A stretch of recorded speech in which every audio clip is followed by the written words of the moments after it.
আসসালামু আলাইকুম everyone, welcome to my blog video. তো আজকে আপনাদের সাথে সারাদিন কী করলাম, ঘোরাফেরা, এটা নিয়ে আজকে শেয়ার করবো।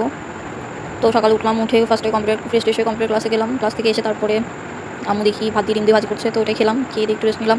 রেস্ট নেওয়ার পরে তারপরে গোসল দিলাম। গোসল দিয়ে দুপুরের রান্নাবান্না আম্মু শেষ করলো। দুপুরে রান্নাবান্না শেষ করার পর আজকে দুপুরে খেলাম রুই মাছ, তারপরে মাছ ভর্তা, আর খেলাম শাক ভাজি।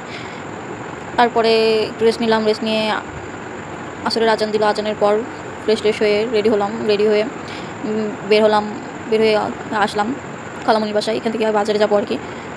তো এসে খালামণি রেডি হলো, সবাই রেডি হয়ে তো আমরা রিক্সাতে উঠলাম। উঠে বাজারের দিকে রওনা দিলাম।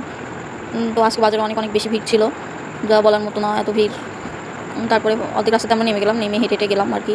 যে ফার্স্টে আমরা ঢুকলাম থালা বাসনের দোকানে ঢুকে ফার্স্টে কেকের একটা বাটি নিলাম আর কি, লাভ শেপ যেটা, ওই বাটি নিলাম।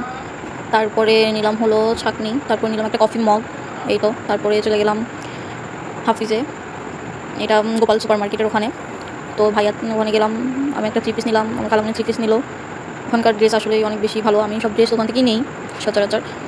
তো নিয়ে চলে আসলাম। এসে খাওয়া দাওয়া ফাস্টফুড, যেটাকে পুরো সুপার মার্কেটের ওখানে আর কি, ওখানে সামনে অনেকগুলো দেখবেন ভাজা পোড়ার অনেক দোকান বসে। বাজারে গেলে অবশ্যই ভাজা পোড়া খেতেই হবে, না খেলে চলেই না বলা যায়।